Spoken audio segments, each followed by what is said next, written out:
We all know that United Hatzalah is the life-saving organization that operates in Israel. But when tragedy strikes around the world, the men and women in orange vests are always on the way to help. The head of United Hatzalah Operation Unit, Davi Meisel, tells us why.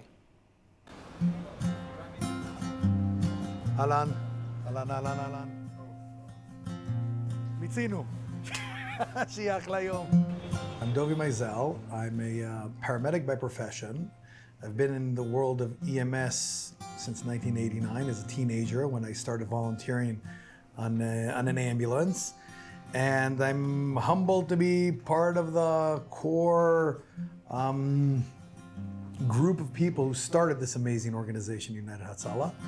Given the fact that United Hatzalah in Israel provides service to all the people in Israel, regardless of their religion or race, it represents our values of helping people when they're in need. And when disasters strike around the world, we can't just sit back and say, it's not our business. We have to see how we can help, how we can make a difference, what can we add in this catastrophic situation, be it a hurricane, be it an earthquake, a war, or whatever it is.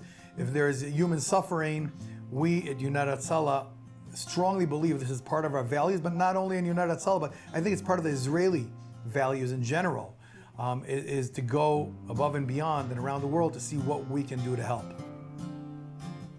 The first official mission, I myself personally have been in the past in disasters around the world, in Haiti in 2010. I think that the turning point for United Hatzalah was, the earthquake in Nepal in 2015. So immediately the instant thought that we had was that there are going to be a lot of Israelis that are in need there. So immediately we understood that we need to mobilize a team, search and rescue, medical, etc., to go out there. Very quickly we understood that it's not only about the Israelis, this is a human disaster, and we can be beneficial not only to those Israelis who might have gone missing in this earthquake, but to the Nepalese people. We assembled a team of, I think it was about 25 members, search and rescue, medical, etc., that embarked. I actually went on what we call the GO team. We actually went out and ended up making like field hospitals that treated hundreds of people every single day. In times of disaster, we work on a number of different tiers. Number one is personal connections of people that we have on the ground, people who live there, work there, run businesses in different places in the world when disaster strikes. Second is on the national level, we coordinate with the Israeli government, assessing what resources Israel as a country, as a state are sending, and talking to either local leaders in the affected country to see what best service we can add in this situation. So if in Nepal we were talking about search and rescue and medical, in Tree of Life shooting in Pennsylvania, in that terrible terror attack there, we understood that medical assistance was irrelevant.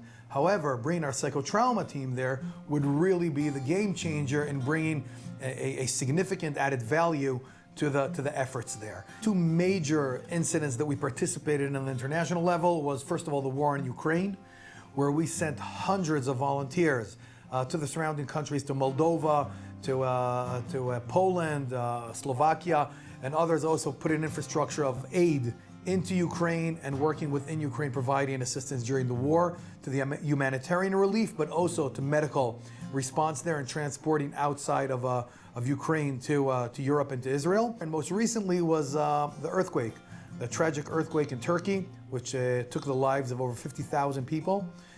We sent a team of search and rescue experts as well as medical staff that assisted in the rescuing from under the rubble in the epicenter of the earthquake in Turkey.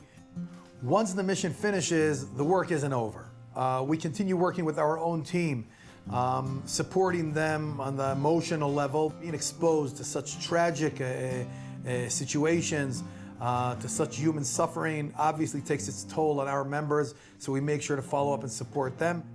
There are always stories that go with you and grab onto you. Well, my first mission that really the story never left me was Haiti in 2010. We assisted in rescuing, I think it was 13 teenagers. And after efforts of over 16 hours of us working on the ground together with it was the Mexican rescue unit and other teams that were on the ground, we pulled out a 15-year-old girl. And she was under the rubble there. I think it was already for something like 72 hours. I have the chills when I talk about this. It's really, when we brought her out into the light, you see the smile, you see that relief of people who felt that there was no chance of surviving this, knowing that she was rescued, knowing that she will have a life afterwards. Her face and this story goes with me, and it is one of the most empowering things. I think it also gives me the power to push forward these missions in understanding the importance of the difference that we make, that in thousands of people that are killed, saving one, saving two, three, for them it's a world of difference.